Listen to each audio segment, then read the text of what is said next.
नमस्कार, मैं प्राध्यापक युवराज राजाराम मुळे, श्री सिद्धेश्वर महाविद्यालय माजलगांव में हिंदी विभाग प्रमुख तथा हिंदी का अध्यापक के रूप में विगत 13 साल से कार्यरत हूँ। आज मैं छात्रों अपने लिए बीए तृतीय वर्ष का जो पाठ्यक्रम है उस पाठ्यक्रम का प्रश्न पत्र 9वां प्रादेशिक भाषा साहित्य, उस प्रादेशिक भाषा साहित्य में 2 किताबें आपको पाठ्यक्रम में हैं। पहला प्रतिनिधि मराठी कहानियां, जो मराठी के लेखक, कवि या साहित्यकार है, उनकी 13 प्रसिद्ध कहानियां हिंदी में अनुवादित करके आपके पाठ्यक्रम में लगाई गई है। और दूसरा किताब है पराया, जो दामोदर खड़से ने लक्ष्मण माने की किताब उछलिया का अनुवाद किया है। आज प्रतिनिधि मराठी कहानियों में से पहली जो कहानी है इसका नाम है शांति। यह विसे खांडेकर लिखित कहानी है। इस कहानी में लेखक ने विश्व में शांति लाने के लिए क्या प्रयास होने आवश्यक है, इसकी चर्चा इस कहानी के माध्यम से की है। शुरू में 2 मिनट में हम विसे खांडेकर जी का परिचय आपके सामने प्रस्तुत करता हूं। विसे खांडेकर का जन्म 11 जनवरी 1898 में सांगली में हुआ है। एक प्रसिद्ध साहित्यकार के रूप में विसे खांडेकर मराठी के प्रसिद्ध ख्यातकीर्त साहित्यकार हैं।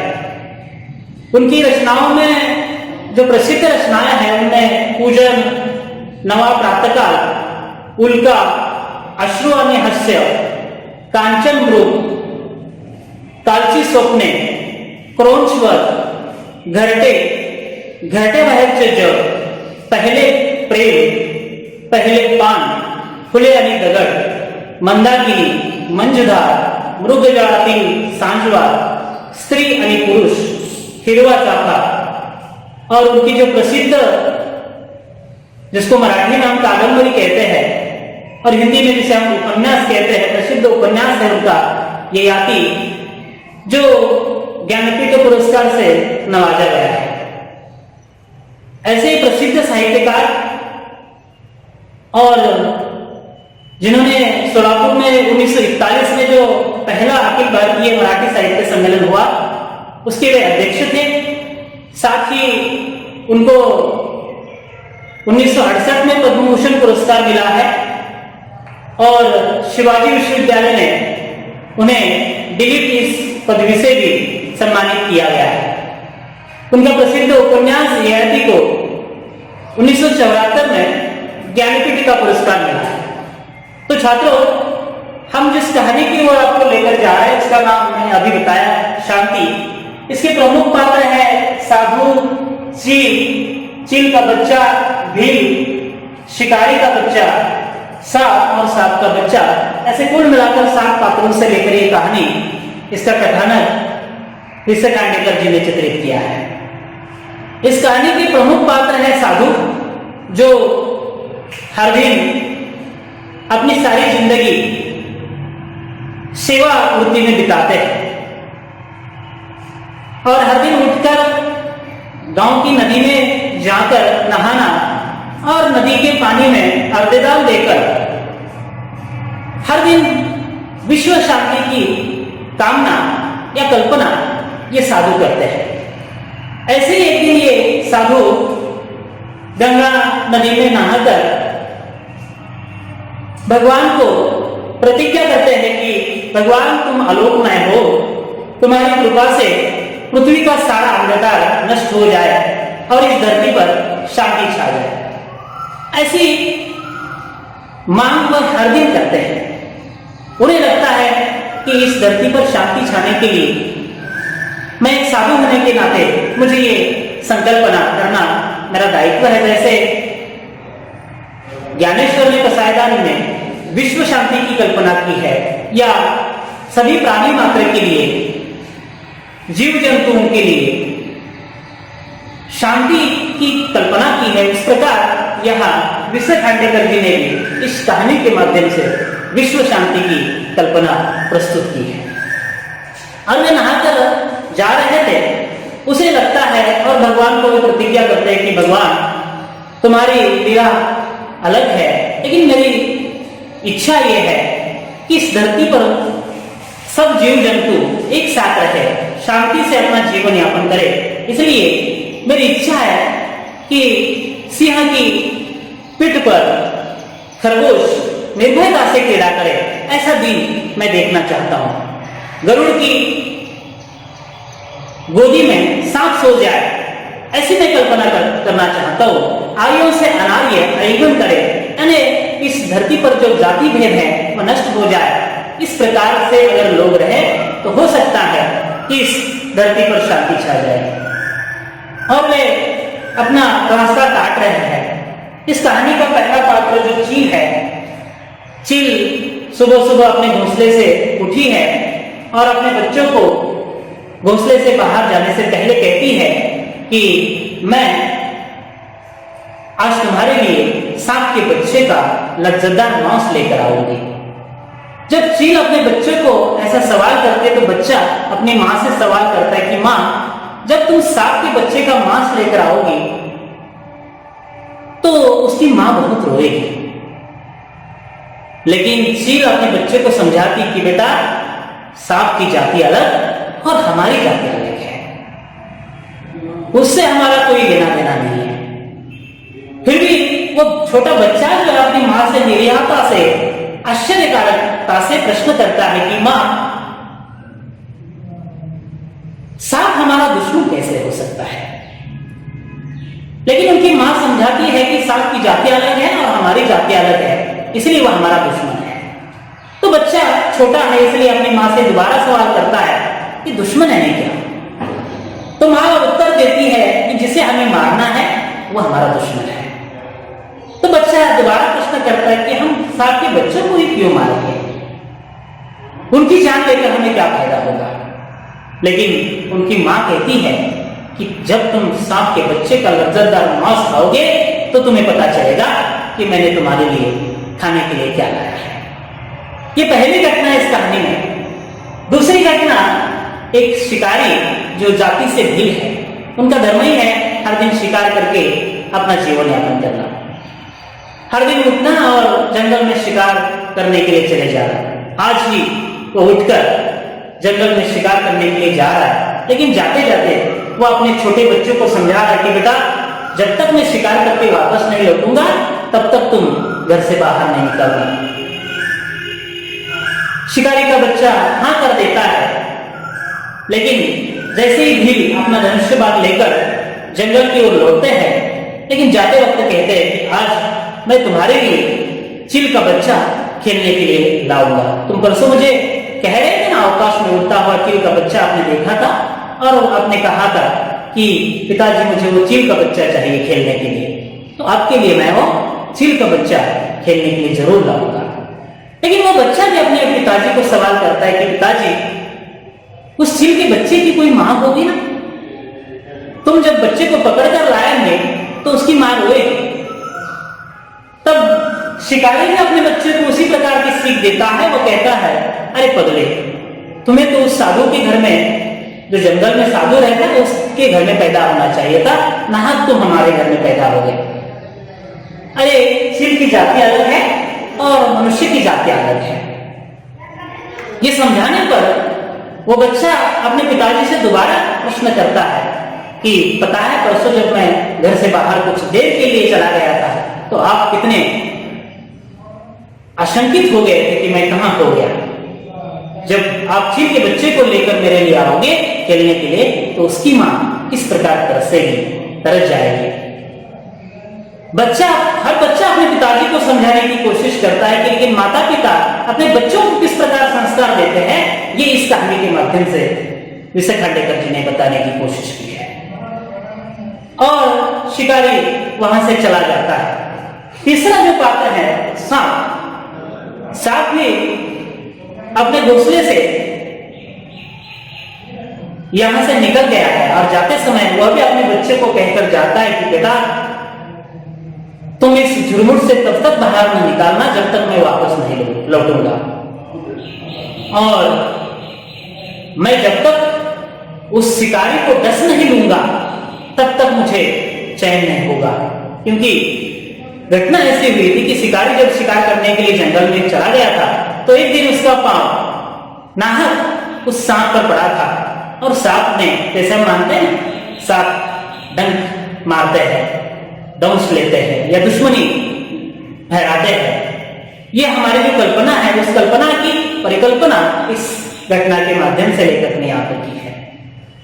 लेकिन सांप का बच्चा अपने पिताजी को समझाता है कि पिताजी उस शिकारी का पैर तो गलती से तुम्हारे ऊपर पड़ा था, उसने जानबूझकर आपके ऊपर पैर नहीं डाला। लेकिन वो समझाता है अपने बच्चे को कि तू बड़ा बावला, तुझे भी उस साधु के घर में पैदा होना चाहिए था, नाहक तुम हमारे घर में पैदा हो गए। मतलब हर कोई पिताजी अपने बच्चे को समझाते समय इसी प्रकार की कल्पना करते हैं, और वह सांप भी शिकारी की खोज में उसे डसने के लिए निकल गया है। लेकिन वह भी जाते जाते अपने बच्चों को समझाता है कि तुम आज दिन भर बाहर नहीं निकलना, और सब अपनी अपनी दिशाओं में चले गए हैं। और चील जो है आकाश में ऊपर उड़ते उड़ते आकाश में ऊपर उड़ रही है, सांप अपने झुरमुट से बाहर आया है और देख रहा है कि कैसे चील आकाश में ऊपर उड़ रही है। लेकिन सांप तो शिकारी का इंतजार कर रहा है, क्योंकि उसे जैसे ही शिकारी जंगल में आता है उसे डसना है, उसका बदला लेना है। इस उद्देश्य से सांप यहां पर बाहर आया है। चील आकाश में विराजमान है, उड़ रही है, और ऐसे प्रसंग में शिकारी जो है वो धीरे धीरे जंगल की ओर आ रहा है। जैसे ही शिकारी जंगल में प्रवेश करता है, और उन्होंने अपने बच्चे के लिए कहा था कि मैं आज तुम्हारे लिए चील के बच्चे को खेलने के लिए लाऊंगा। आकाश में उड़ता हुआ वो चील के बच्चे ने भी अपनी मां की नहीं सुनी है, वो बाहर उनकी मां के पीछे पीछे दौड़ाया, और शिकारी देखता है कि वो बच्चा आकाश में उड़ रहा है। वो अपना धनुष्य बाण तान लेता है, और जैसे ही अपने धनुष्य से बाण मारता है वैसे ही वो सांप आकर शिकारी को डस लेता है, और जैसे सांप शिकारी को डस लेता है वैसे ही दूसरे ही पल उसके जो चील है वो सांप के बच्चे पर ऊपर से आकाश से चील जो सांप का बच्चा बाहर उनके घूमते घूमते आया है उस बच्चे पर झपट लेती है। ये दृश्य बड़ा ही विलोभनीय होता है। साधु को लगा होगा कि सुबह सुबह उन्होंने जो प्रतिज्ञा की थी शायद मेरी प्रतिज्ञा क्या सही होगी। थोड़ा अंतर साधु जंगल से काट रहा है। जाते समय वह रास्ते से देखता है कि चील एकदम ध्यानमग्न है, और वह सांप को भी देखता है किसी मूर्तिमानता की तरह। वह भी ध्यानमग्न अवस्था में सांप वहां पर खड़ा है। और तीसरा जो दृश्य है कि मनुष्य को देखकर वहां चील भी घबराई नहीं है। साधु को लगता है कि अरे भगवान ने मेरी प्रतिज्ञा सुन ली। न तो चील मनुष्य को डरती है, न तो सांप मनुष्य से घबरा रहा है, और न चील सांप को डर रही है। तीनों भी दृश्य जो है बड़े विलोभनीय साधु को दिखाई देते हैं। लेकिन उसके दूसरे पल थोड़ा सा अंतर जब वो काट लेता है और रास्ते से चला जाता है तो 3 लाशें वो देखता है, और वो 3 लाशें देखकर वह आश्चर्यचकित होता है। एक मनुष्य की लाश, दूसरा चील के बच्चे की लाश, और तीसरा सांप के बच्चे की लाश। क्योंकि जो मनुष्य शिकार करने के लिए बाहर चला गया था उसको यहां सांप ने काटा हुआ है। जो चील अपने बच्चे के लिए सांप के बच्चे का मांस लेने के लिए आई थी उसका बच्चा भी, सांप का बच्चा भी और चील का बच्चा भी अपनी मां के पीछे पीछे, अपनी मां क्या कर रही है ये देखने के लिए उनके पीछे पीछे मां को बिना बताए हुए आया है। और ऐसे प्रसंग में जब सांप शिकारी को डसता है तो शिकारी बेहोश होकर गिर जाता है, वहां मर जाता है। और जब चील अवकाश से देखती है कि सांप के बच्चे का मांस लेने के लिए नीचे आई है, तभी वह चील जो है वह सांप के बच्चे पर आक्रमण करती है और चील का बच्चा भी वहां पर मर जाता है, मनुष्य भी मर जाता है और सांप का बच्चा भी मर जाता है। तीनों भी अपना अपना प्राण गंवा लेते हैं। यह कहानी का कथानक भी खत्म हुआ है। लेकिन छात्रों, सबसे बड़ी बात यह है इस कहानी से कि इस कहानी का शीर्षक है शांति। विश्व में शांति लाने के लिए मनुष्य जाति हो, पशु हो, प्राणी हो, हर कोई अपने अपने तरीके से कोशिश जरूर करते हैं, परंतु जिसे हम कहते हैं कि हर जीव जंतु को जिंदा रहने के लिए, अपने पेट के लिए कुछ खाना जरूरी है।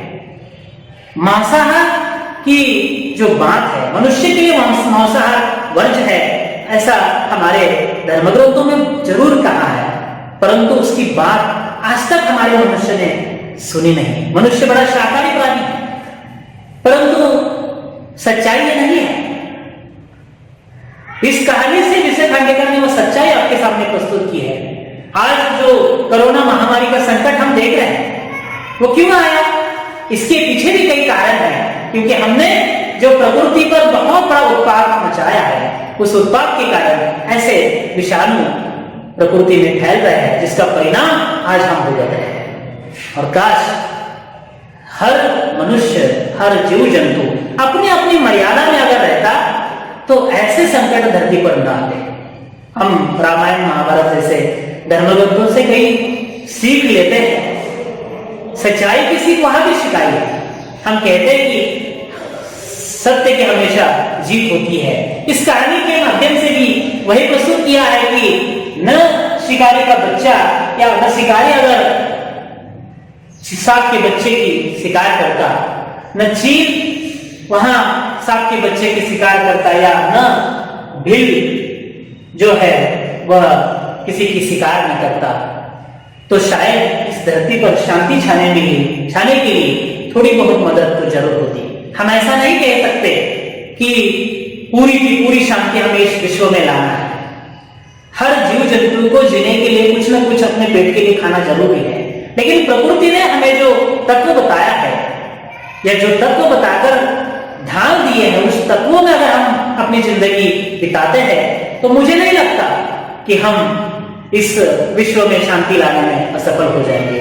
परंतु हमारे अन्याय, अत्याचार प्रकृति पर जो हो रहा है, उसका परिणाम प्रकृति हमें दिखा रही है। कोरोना महामारी उसी का एक परिणाम है, ऐसा मैं मानता हूं, क्योंकि विषय खांडेकर ने जो इस कहानी के माध्यम से जो संकल्पना आपके सामने प्रस्तुत की है, वही संकल्पना आज विश्व में शांति लाने के लिए शायद प्रकृति हमारे साथ बदला ले रही है, ऐसा भी हम कह सकते हैं। मुझे लगता है इस कहानी पर ढेर सारी चर्चा हम कर सकते हैं, परंतु समय अभाव के कारण हम यहाँ पर अगली तासिका में इस कहानी की विस्तृत चर्चा आपके साथ जरूर छात्रों करेंगे। मुझे लगता है कि इस कहानी के बारे में हम सोच कर आइए। हर कहानी का पात्र जो है, साधु हो, चील हो, सांप हो या उनके बच्चे हो, साधु ने जो परिकल्पना की थी, वो परिकल्पना या संकल्पना सत्यता में लाने के लिए कैसी कोशिश होनी आवश्यक है, ये अगर हम सोचते हैं तो मुझे लगता है उनकी कल्पना इन तीनों पात्रों के माध्यम से जो उन्होंने मन में आलोक में प्रार्थना पहले ही की थी, वो अगर सच में लाई होती तो शायद विश्व में शांति छा जाती। परंतु वे हर प्राणी एक दूसरे पर अपनी अपनी जान लेने के लिए टूट पड़े हैं। शायद आज भी ऐसा ही हो रहा है। इस विश्व में हर कोई किसी की जान लेकर अपनी जान बचाना चाहता है या अपना जय जयकार करना चाहता है, पता नहीं, परंतु ये सारा हो रहा है और शांति विश्व में नहीं छा जा रही है। इस शांति को छाने के लिए हर जीव जंतु, हर प्राणी ने अपने अपनी मर्यादा में रहकर अगर कोशिश की तो शायद मुझे लगता है कि विश्व में जो ज्ञानेश्वर ने पसायदान में शांति की परिकल्पना की थी, शायद विषय खांडेकर ने इस कहानी के माध्यम से भी जो शांति की परिकल्पना की है, शायद सच्चाई में आ सकती है। धन्यवाद।